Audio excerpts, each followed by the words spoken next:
A veces, cuando nosotros leemos el Evangelio,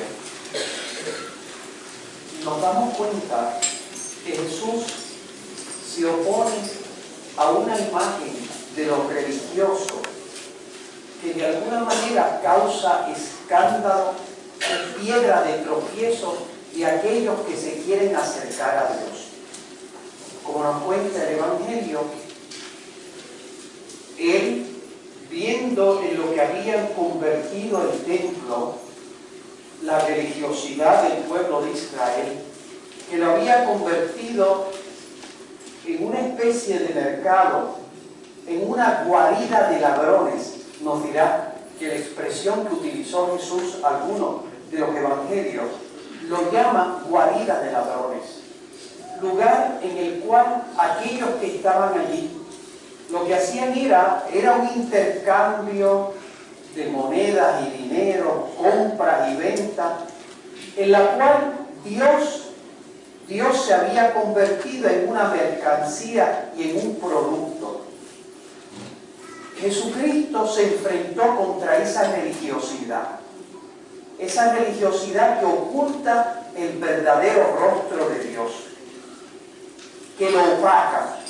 Porque aquellos que veían la religión de Israel, lo único que ellos pensaban era de que, por decirlo así, lo religioso era una cuestión simplemente de sacar chavo, de sacar dinero. Eso no era, por decirlo de alguna manera, eso no era lo que el Señor quería proyectar de lo que debía ser la experiencia religiosa humana. No podía convertirse el templo, lo religioso, en una especie como de mercaderes del templo.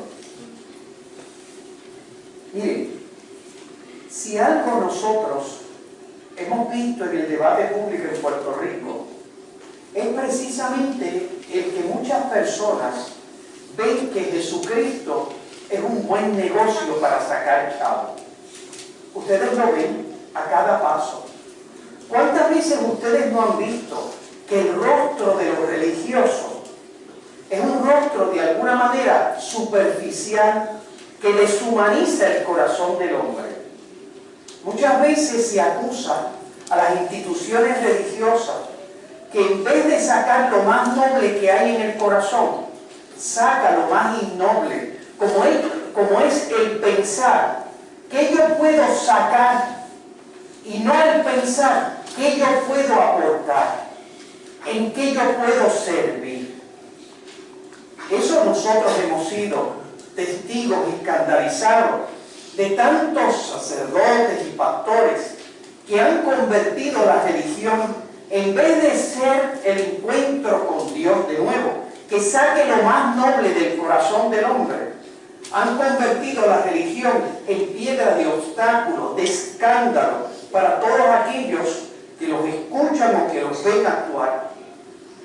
Ustedes han visto en estos días que a raíz de la propuesta de una ley de exentuar a las iglesias del pago del IVU, de este impuesto de las ventas que se ha querido exceptuar a las iglesias, ustedes han visto que el debate el otro día, en uno de los programas de debate público, de un personaje pintoresco de nuestra radio puertorriqueña que se llama Ojeda, todos lo conocen, pues él estaba haciendo unas expresiones a raíz, precisamente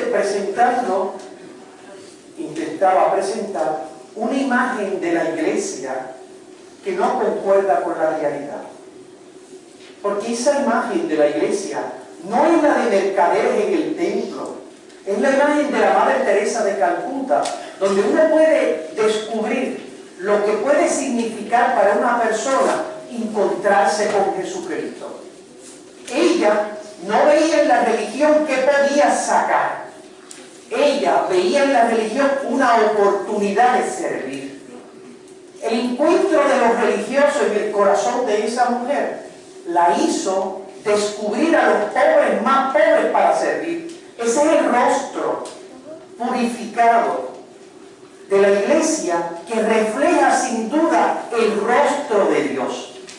Porque Jesús, que se enfrenta a ese establishment, por decirlo así, religioso, se enfrenta porque Él quiere que esa sea la imagen de la iglesia, que sea la imagen de aquellos que se dedican a los pobres más pobres, siendo ellos, sacrificándose ellos, convirtiéndose en alfombra donde los demás pisen blando. Pues Ojeda estaba haciendo unas expresiones en las cuales yo entré en el programa como bombero que apaga fuego, porque, es decir, yo no podía entender que una persona pudiera decir que aquí todos los sacerdotes o ministros protestantes, lo que pretendemos con esta exención, por decirlo así, es simplemente sacar dinero para hacernos ricos. Que hayan unas personas particulares que han convertido la religión en negocio, eso no concuerda con el espíritu más noble que representa el rostro noble de la iglesia. Ustedes pueden ver aquí en Puerto Rico, Sorisolina, ¿qué lugares? ¿En qué lugares ha llegado esa religiosa a través de estas instituciones que ella ha hecho? Que ha llegado a lugares pobres, a familias con problemas graves, a jóvenes que han dejado la escuela, y a través de estos centros que Sorisolina desarrolló en todo Puerto Rico, amparada en ese espíritu religioso que le hizo descubrir la pobreza y la miseria humana, no simplemente para contemplarla como de una granada, sino para intervenir y mejorar la situación, dignificar al hombre sirviéndolo. Porque Dios nos pone a nosotros en cada circunstancia de nuestra vida precisamente para poder servir. Cuando Dios nos pone frente a la pobreza, o frente a la enfermedad, o frente al sufrimiento, es con la oportunidad de servir. Yo le decía a él, la iglesia no pide privilegios, la iglesia lo que pide es que se nos dé la oportunidad de servir.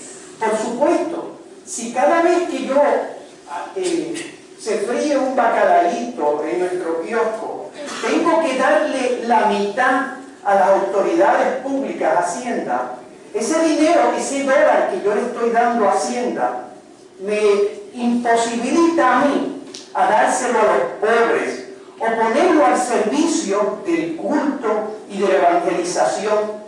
Un dólar que yo le doy a Hacienda es un dólar menos que yo puedo utilizar para servir. Yo no pido privilegios, no pido para yo ser rico. Tengo un carro que es una cafetera de 8 años y no he tenido la oportunidad de poder cambiarlo. Ahora el aire acondicionado no me sirve. Yo debo hasta, podría decir, yo valgo más muerto que vivo si debo hasta el pelo que tengo, por decirlo así. Entonces, ¿qué es lo que la iglesia pide? Déjenme servir.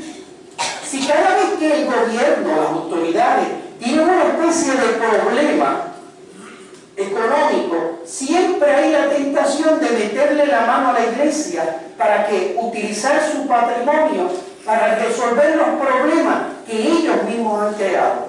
Ustedes se pueden imaginar, en estos últimos 2 meses en nuestra parroquia, casi el 44% de nuestro presupuesto se ha utilizado para la utility, pago de luz y de agua, porque ustedes han visto los gastos excesivos que todos tenemos en el uso de la luz, porque se han disparado los precios. Porque, sin duda, hay una inquietud legítima que se presenta y que el Señor enfrenta hoy. Es esa imagen de lo religioso, que es una especie de negocio, pero es que no entiende lo que es el verdadero rostro de la iglesia, que Jesús quería proyectar con esta acción de purificar el templo. Ese no es el rostro. El rostro es Juan Pablo II, de un hombre, una historia, un ser humano extraordinario, puesto al servicio de la humanidad, y que nosotros fuimos testigos durante sus 30 años de servicio a la iglesia y a la humanidad, de un hombre hecho de libertad, de dignidad, de servicio a los seres humanos. Hacía atrayente la religión cada vez que uno lo veía, uno sentía que de alguna manera él me cautivaba el corazón. Era una especie de seducción de lo divino. Ese es el rostro de lo religioso, ese es el rostro de la iglesia, que tú y yo tenemos la obligación de proyectar a los hombres. Porque nosotros podemos ser piedra de obstáculo si en nuestra propia vida nosotros no reflejamos esos valores que dignifican al ser humano. ¿Cómo nosotros podemos proyectar lo que significa ser seguidor de Jesús? ¿Cómo nosotros podemos proyectar el rostro de Cristo si en nuestra vida nosotros no somos solidarios con los demás? Si en nuestra vida nosotros no nos sacrificamos por los demás, si nuestras caras son siempre caras serias, si nuestros modales son modales bruscos, así nosotros pretendemos hacer a los demás atrayentes el rostro de Jesucristo. Eso es lo que Jesucristo quería purificar, quería presentar, quería seducir el corazón de aquellos a los que él invitaba al sígueme, convertir la iglesia, y de eso depende de ti y de mí. Porque la iglesia no es simplemente el pastor o el sacerdote. La iglesia somos tú y yo. En nuestro rostro nosotros tenemos la obligación de proyectar la belleza de Dios. Ustedes escuchaban en la primera lectura que se nos hablaba de los 10 mandamientos. Simplemente para el creyente en Jesucristo, los mandamientos no es un código de no hacer cosas malas. El cristianismo no te está proponiendo simplemente conformarte con el no. El cristianismo te propone un camino apasionante, te quiere seducir con la belleza del bien. Cuaresma no es solo sacrificio, no es solo dejar de comer carne los viernes, como tenemos obligación de hacerlo. Cuaresma no es simplemente irme a confesar los pecados, es aprender a hacer el bien. Como decía el profeta Isaías, desterrar del mal y aprender a hacer el bien. Cuando nosotros reducimos el cristianismo simplemente a un código de prohibiciones, a una especie de fuerza represiva, a un no hacer cosas malas, no hacemos atrayente el rostro, el seguimiento de Jesús. Lo que sedujo el corazón de los discípulos, que les llegó a afirmar, Señor, qué bien se está aquí. Que les llegó a afirmar, solo tú tienes palabras de vida eterna. Fue cuando ellos descubrieron que este camino que Jesús les abrió con el sígueme, ese camino que Jesús le abrió, era un camino de belleza y de servicio. Era un camino distinto, hombre nuevo. Era algo que los hombres no están acostumbrados a seguir. Es un camino diverso. Si tu vida, Jesús le llegó a decir a sus discípulos, si vuestra justicia no es mayor que la de los escribas y fariseos, no entraréis en el reino de los cielos. Si nuestra manera de ser simplemente se reduce como la gente que nosotros llamamos decente, que no roban, que no matan, que no mienten, que no cometen adulterio, si nuestra vida es simplemente eso, se reduce a simplemente no hacer cosas malas, todavía no hemos entendido la belleza del camino que Jesús abre en el corazón del hombre. Cuando tú miras la vida de Madre Teresa de Calcuta o del beato puertorriqueño Carlos Manuel Rodríguez, o la vida de Santa Rosa de Lima, ellos no fueron personas reprimidas que se conformaron con no hacer cosas malas y ser gente decente o mediocre. No, fueron una vida de pasión, fueron una vida en la cual ellos descubrieron una belleza del bien, la belleza de servir a los demás, la belleza de descubrir en la institución matrimonial no una camisa de fuerza, sino un camino que nos abre Dios para colaborar con Dios en el propósito divino de hacernos felices. Colaborar con Dios. Aquí hay 8 parejas que han estado estos 2 días descubriendo uno en esta preparación inmediata al matrimonio, descubriendo la belleza del camino matrimonial, que es una belleza cuando uno entiende qué es el compromiso que uno asume entre el altar y la palabra, si no es precisamente colaborar con Dios en el propósito divino de hacer feliz a mi esposo y a mi esposa. ¿Qué es el camino del matrimonio? Si no es ese camino de comprometerme ante Dios y ante los hombres, pero comprometerme con Dios en el propósito divino de hacer feliz los hijos que nazcan de nuestra unión. No es un papel que se firma, no es una religiosidad superficial y deshumanizante, un rito muerto, unas palabras que no tienen eco en el corazón. No es el matrimonio, no es aquello que decía el profeta Isaías: este pueblo me alaba con los labios, pero su corazón está lejos de mí. No es esa superficialidad que no penetra el corazón. El matrimonio por la iglesia, en el cual uno le dice: Dios, venga a mi corazón, venga a mi matrimonio, venga esta búsqueda, esta aventura de felicidad. El matrimonio es por lo tanto un compromiso del corazón. No es un papel que te va a obligar a ti a cambiar el corazón. El Señor no quiere que rasguemos las vestiduras, que nos quedemos en la superficialidad. El Señor quiere que rasguemos el corazón, que las cosas penetren en nuestra alma. Por eso, Ojeda no puede entender que la religiosidad que él critica y que es criticable no es la religiosidad verdadera de aquellos que somos seguidores de Jesús. Cuando tú sigues a Jesús, cuando tú dejas que Él te marque el camino y el rumbo de tu vida en el matrimonio, en tus relaciones con Dios, tú descubres un Dios diverso, tú descubres la fuerza de Dios, tú descubres la sabiduría de Dios que se refleja en el rostro del crucificado, donde tú ves un Dios que no se te impone por el miedo, sino que intenta seducirte el corazón por el amor, que te habla de libertad, porque ¿qué habla la cruz? Habla de amor, habla de libertad, habla de propuesta, habla de pasión. Lo más contrario a esa religiosidad decadente, deshumanizada, que el Señor encontró en el pueblo de Israel y que Él se enfrentó. Lo más contrario a esa religiosidad es la religiosidad que brota de la cruz del Calvario. Es una religiosidad purificada, es tan distinta, porque te habla de perdón, te habla de reconciliación, te habla de no ver en los demás un peligro, sino ver en los demás una oportunidad de servir. Es una religiosidad que te hace descubrir que hay más alegría en dar que en recibir. Te enseña una lógica diversa, que como decía la segunda lectura, puede parecer necedad para el griego y puede parecer escándalo para el judío, pero para el creyente es sabiduría de Dios y fuerza de Dios.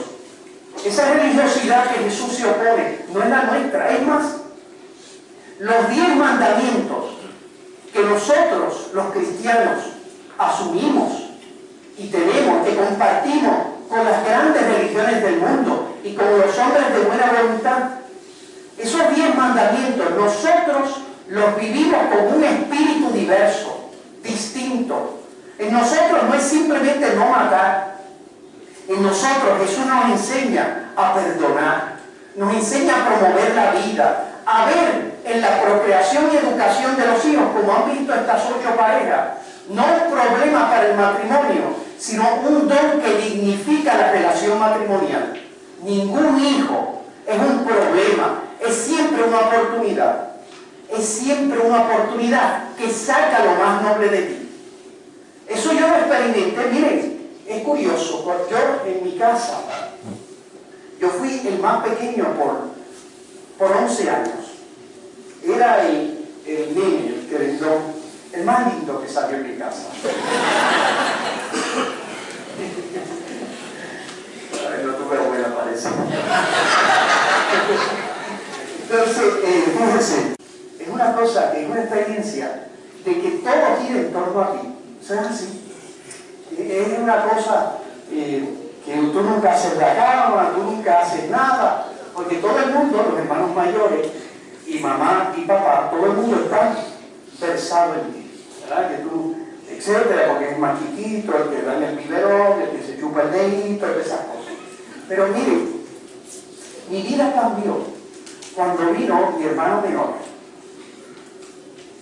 Todo cambió, porque por primera vez ya las cosas no giraban en torno a mí. Por primera vez yo descubrí que las cosas debían girar en torno a otra persona.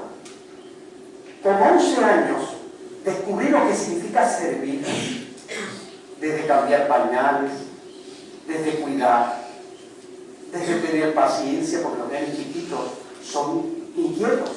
Lo vemos aquí, ¿verdad? Cuando a veces se empeña, etc. Y todo giraba en torno a mi hermano menor. La vida cambia cuando uno descubre en los demás una oportunidad de servir. Desde las galletas que él me pedía. Hoy en día, que yo he tenido la oportunidad con el nieto de uno de nuestros diáconos, Jesús, él cuando viene a mi casa parroquial, pues él me dice, papi Carlos, dame galleta con mantequilla, ¿no? Dame chocolate, dame refresco, etc. Y todo, fíjense, yo no hago eso por nadie, pero es curioso, los niños, hay algo que saca lo más noble de ti. Cuando un matrimonio no descubre esa posibilidad de sacar lo más noble de su corazón en un hijo, no puede entender que toda vida humana es un don de aquel que lo recibe. Por eso es que ustedes ven que la Iglesia invita a la generosidad con el don de la vida humana. Siempre me acuerdo que Madre Teresa de Calcuta, visitando Venezuela, fue a visitar una familia que tenía muchos hijos, pero uno de ellos estaba cuadraplégico en una cama. Y la Madre Teresa contaba que cuando le preguntó a la mamá cómo se llamaba el niño, ella le dijo esta frase. ¿Sabe cómo se llama, madre? Se llama aquel que nos enseña a amar. Ese es el rostro del cristianismo. Ese es el rostro de lo que Jesús quería purificar. Y este tiempo de Cuaresma te tiene que hacer descubrir ese rostro de la religiosidad verdadera, no de la falsa, no de la que es piedra de escándalo, no la que no puede entender aquellas personas que se empeñan con solamente mirar las manchas del sol, que tiene mancha, pero que son absolutamente pequeñas y nada en comparación con la luz y la belleza del sol. Quien se empeñe en poner el acento en los defectos no será capaz de descubrir la belleza que resplandece en el rostro de la Iglesia. Y nosotros vamos a proclamar en el credo que es santa, católica y apostólica. Santa, no porque los sacerdotes sean santos, no porque tal vez tú eres santo, santa porque refleja el rostro de Jesús, porque refleja en la vida de tantos santos, de tantas mamás y papás que se entregan a servir a los demás y a sus hijos. Ahí es que está la santidad. Por eso le pedimos a la Virgen María, una vez viendo en una de las apariciones de la Virgen de Medjugorje, uno de los niños pequeños de 8 años, al ver la belleza de María, le dijo: madre, ¿por qué eres tan bella? Y la Virgen le dijo: ¿sabes por qué soy bella? Porque amo. Amas y serás bello. Sin duda, esa belleza de María que nos es atrayente, no es una belleza superficial, no es simplemente una mujer que alabó a Dios con los labios, no. Ella fue una mujer que se dejó seducir por Dios. Por eso es una belleza que nos resulta atrayente. Porque en ella nosotros podemos ver lo que Dios es capaz de hacer en una criatura humana que se deja seducir por Dios. Ella nos hace atrayente a Dios. Por eso le pedimos a la Virgen María desde el cielo que nos ayude a nosotros a entregarle nuestro corazón a Dios. Así sea. Amén.